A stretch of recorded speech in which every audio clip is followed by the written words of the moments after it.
দেখো আমরা প্রতিনিয়ত একটা কথা বলি, কথাটা কি? যে তোমরা যখন প্রার্থনা করো বাক্য দিয়ে প্রার্থনা করো। হালেলুয়া, বাক্য দিয়ে প্রার্থনা করো। আমরা প্রতিনিয়ত এটা বলে থাকি যে কি বাক্য বলতে আমরা জানি না। হালেলুয়া, কি বাক্য বলতে আমরা জানি না। হালেলুয়া, কি বাক্য বলতে কে কে জানো না? হাত তোলো। হালেলুয়া, আমরা সবাই জানি। ধন্যবাদ জানাই। শয়তান হেরে যাবেই আমাদের কাছে, কিচ্ছু করার নেই। আমেন। আমরা সকলে বাক্যে পরিপূর্ণ। হালেলুয়া। কিছু কিছু লোকজন দেখবা, বিশেষ করে বাড়ির কিছু অলস প্রকৃতির লোক, সে ছেলে হোক বা মেয়ে হোক, আমি উদাহরণ, আচ্ছা এই কাজটা একটু অফিসে গিয়ে করে দিয়ে আসো না, একটু পোস্ট অফিসে টাকা জমা দিয়ে আসো, বা এটা না না আমি পারবো না, আমি কথা টথা বলতে পারি না। ওনাকে কথা বলতে পারে না, একটুখানি খোঁচা দিয়ে দেখো। হালেলুয়া, মৌচাক। হ্যাঁ, তখন কোথায় কি বলতে হয় সে জানে। চলো, হালেলুয়া।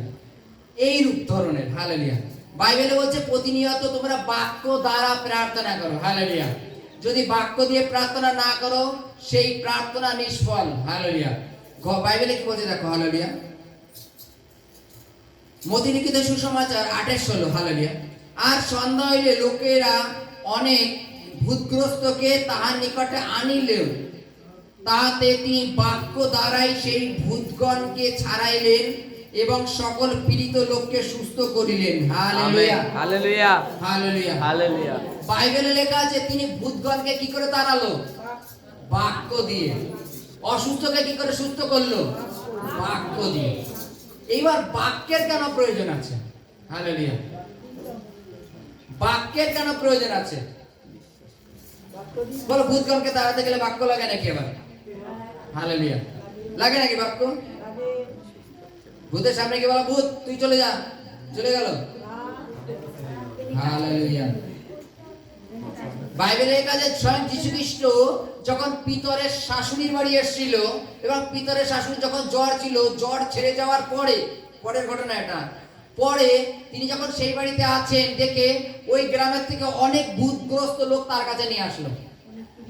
হালেলুয়া, জানে যে যীশু খ্রিস্ট এই বাড়ি আছেন এবং বাইবেলে লেখা আছে যীশু খ্রিস্ট সেই ভূতগুলোকে বাক্য দ্বারাই দূর করলেন এবং বাক্য দ্বারাই যারা পীড়িত ছিল তারা সুস্থতা লাভ করলো। হালেলুয়া, আমাদের প্রত্যেকের জীবনে বাক্যের প্রয়োজন। হালেলুয়া,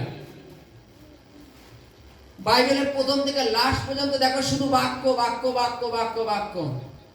আদিতে বাক্য, বাক্য ঈশ্বরের কাছে ছিল আর ঈশ্বরই বাক্য। হালেলুয়া, তিনি বাক্য দিয়ে তাড়ালেন। যেমন উদাহরণস্বরূপ কোন এক ব্যক্তি মনে করো নতুন সে প্রার্থনায় এসছে। হালেলুয়া, সে প্রার্থনা এসে প্রার্থনা করুক যে ঈশ্বর আমি প্রার্থনা করতে পারি না, তুমি আমাকে শিখিয়ে দাও। তুমি আমাকে, বাইবেলে লেখা আছে যে তুমি বুঝবার জন্য বুদ্ধির দরজা খুলে দাও, আমাকে তুমি বুদ্ধির দরজা খুলে দাও। বাইবেলে লেখা আছে যার জ্ঞানের অভাব তুমি তাকে অকাতরে দিয়া থাকো। যাকোব অধ্যায় 1:5 লেখা আছে যদি কারো জ্ঞানের অভাব হয় ঈশ্বরের কাছে যাচনা করো, ঈশ্বর তাকে অকাতরে দেন। তুমি প্রার্থনা সবাই বলো ঈশ্বর, বাইবেলে লেখা আছে যার জ্ঞানের কম তুমি তাকে অকাতরে দিয়া দাও, তুমি আমাকে জ্ঞান দাও। বাক্য দিয়ে দিয়ে করো। হালেলুয়া, যখনই তুমি প্রার্থনা করো বাক্য দিয়ে দিয়ে প্রার্থনা করো তাহলে ফল পাবা। আর যদি মনে করো গড় গড় গড় গড় করে তুমি বলে যাচ্ছ, তোমার মনে করো প্রত্যেক দিনের রেশনের একটা লিস্ট, রোজ আমার স্বামী যখন বাজারে যাবে এই লিস্টগুলো বলবো, তখন যখন এই প্রার্থনা করবো এই লিস্টগুলো বলবো, এটা না। এক এক রকম প্রার্থনার এক এক রকম বাক্য হয়। মনে করো তুমি কোন একটা নির্জন স্থান দিয়ে যাচ্ছ, তোমার হয়তো একটু মুখটা একটু দপ করছে। হালেলুয়া, তুমি বলো প্রভু বাইবেলে লেখা আছে কি যুগান্তের প্রত্যেকটা দিন আমি তোমার সঙ্গে সঙ্গে আছি। প্রভু আমি জানি তুমি এই মুহূর্তে আমার সঙ্গে আছো, আমার ভয় নেই। হাঁটতে হাঁটতে চলে যাও, বলতেই থাকো, বলতেই থাকো বাক্য দ্বারা। হালেলুয়া, বাক্য দ্বারা তোমার জীবনের সমস্যা, তোমার জীবনে যে সমস্ত ভূত প্রেত আছে বাক্য দ্বারা তাদের দূর করো। হালেলুয়া, দেখো প্রত্যেকটা মুহূর্তে বাক্য আছে, প্রত্যেকটা বিষয়ের জন্যই প্রার্থনা আছে। হালেলুয়া, যেমন উদাহরণ, এখন তো কথায় কথায় ডিভোর্স হয় না? কথায় কথায় ডিভোর্স, মা বাবারা তো অন্য জায়গায় বিয়ে ফিট করে রেখে দেয়।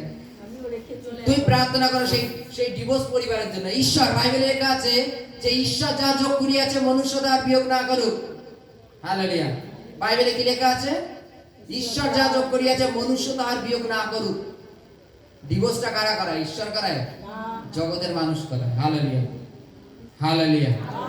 এইরূপ প্রতিনিয়ত বাক্য দিয়ে প্রার্থনা করো, তাতে ঈশ্বর তোমাদের জীবনে আরো ব্লেস করবে। আমেন। জয় যিশু।